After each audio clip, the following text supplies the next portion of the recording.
Вітаю всіх на першій частині відео про магічні шахмати. В цьому відео я розповім, з чого взагалі починати. Швидко огляну всі режими, дуже швидко. Так. Дам якісь певні рекомендації, але загальні, а детальні по ПВП та ПВЕ будуть в окремих відео. А також випробування стратегій буде набагато пізніше, коли воно буде пройдене мною повністю. На даний момент в мене пройдений режим пригоди стратегів.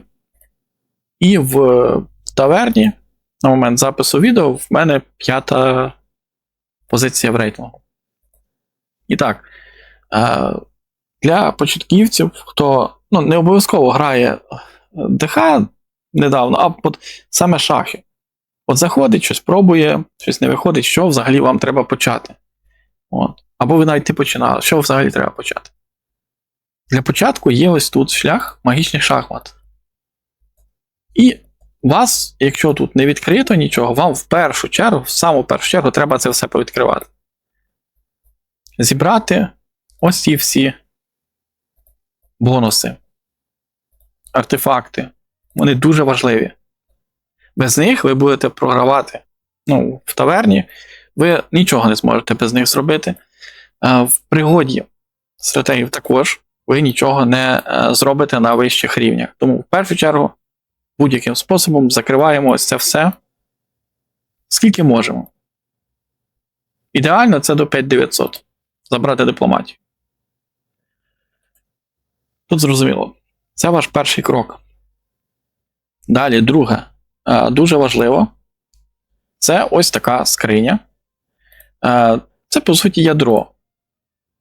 Це прокачка ядра, така як в нас є прокачка ядра на звичайні режими, а це для шахмат.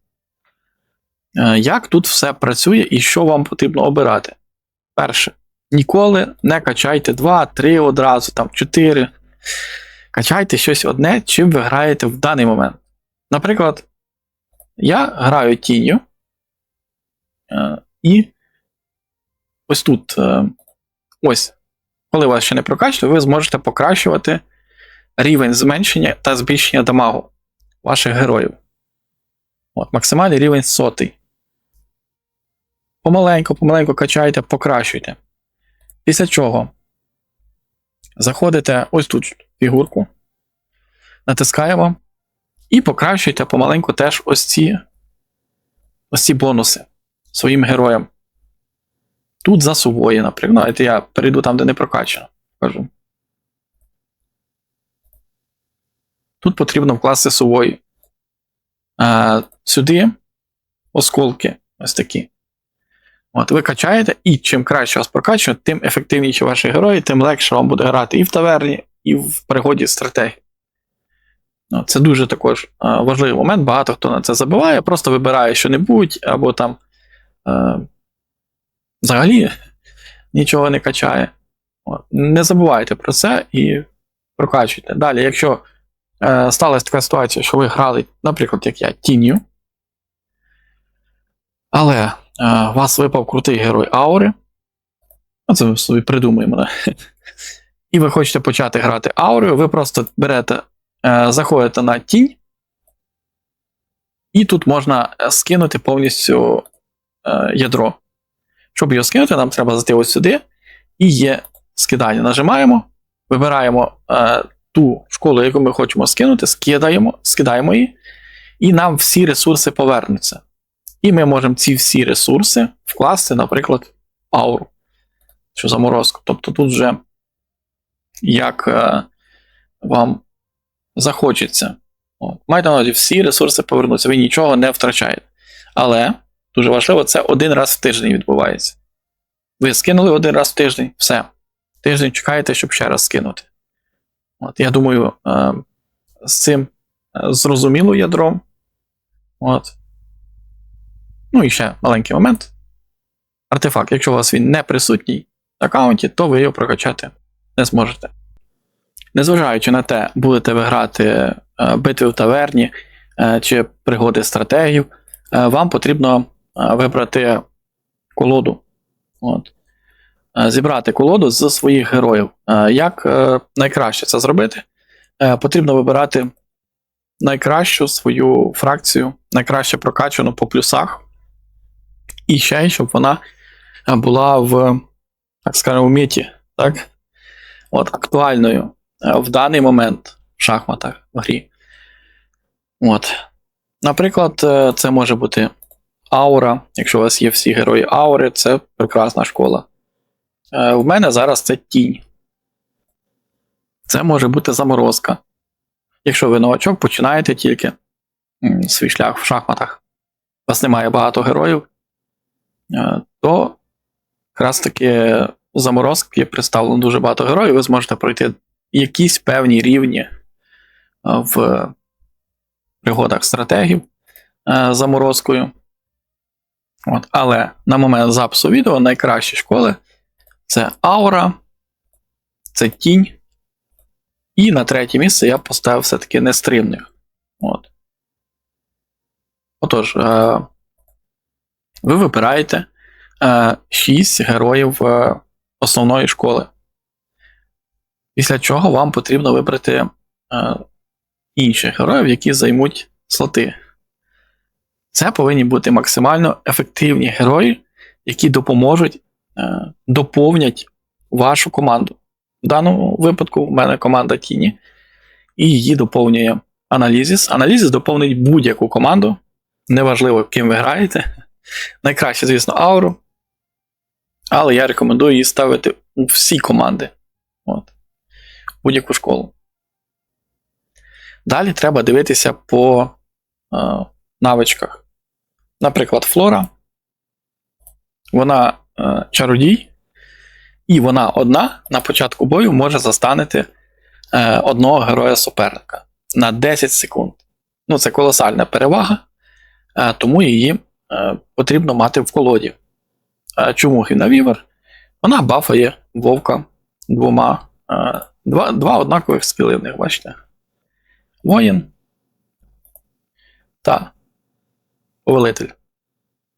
І коли я вже прокачав, наприклад, ядро тіні, я можу спокійно поставити там 6-ю, 7-ю героїню Гвіневівер, яка посилить вовка. От Лотер. Чому Лотер? Це вбивця. Він посилює мою Аспальту. Інколи, якщо, наприклад, не випадає Гвіневівер, випадає в кінці Лотер, я виставляю його для посилення Аспальти. Також герої тіні є, які посилюють Дафну, наприклад, Якоса. Коли помирає, він передає частину атаки Дафні. І Озул. Можна подумати, що він якийсь дуже важливий.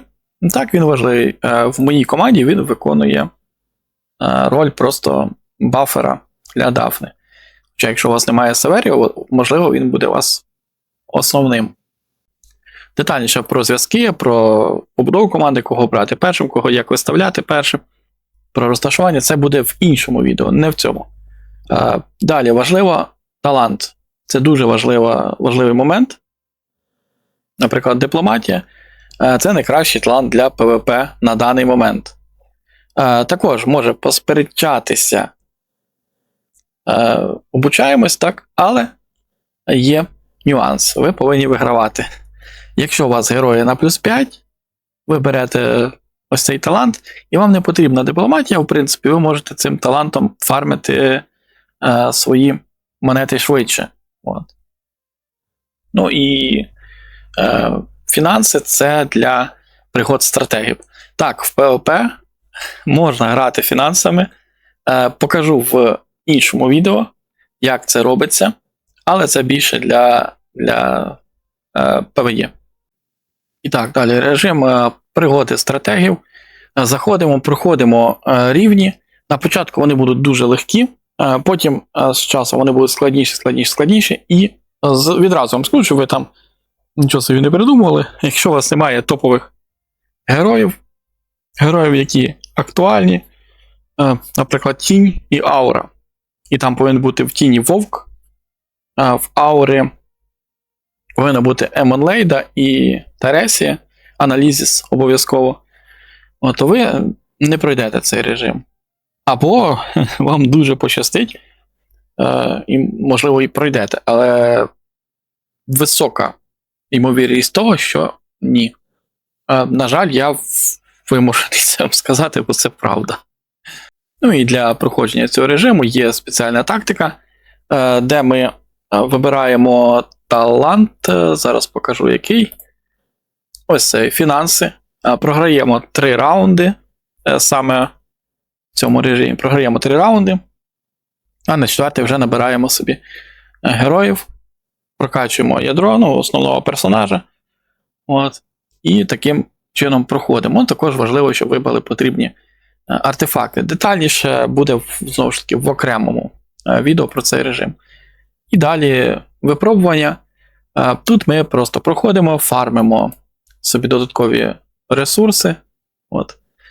І тут вже важливо ставити героїв, точніше, вимушені ставити героїв чисто нестримних, наприклад, якщо це школа нестримних. В даному випадку дикості. Зрозуміли, по школах. Якщо ви граєте недавно, у вас може бути, що не вистачає тут героїв. Для цього ви можете попросити їх, забрати без спросу в друга. Ось так.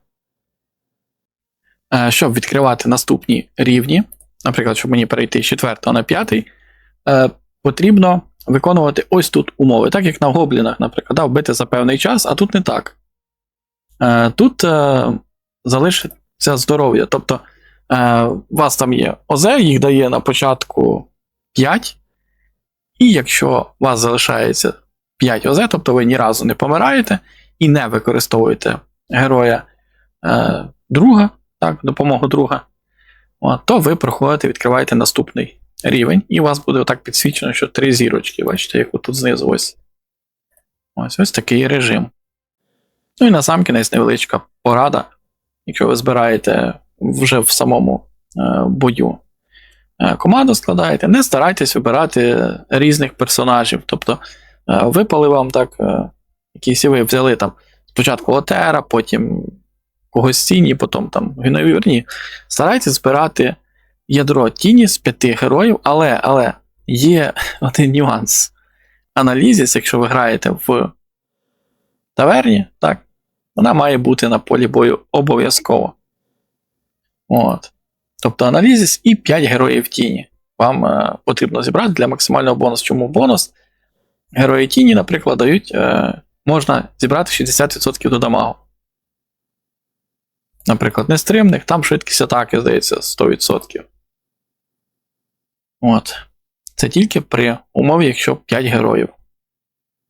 Коли 3, ви бачите, максимум 25 може зібрати. 25 і 100, різниця просто колосальна.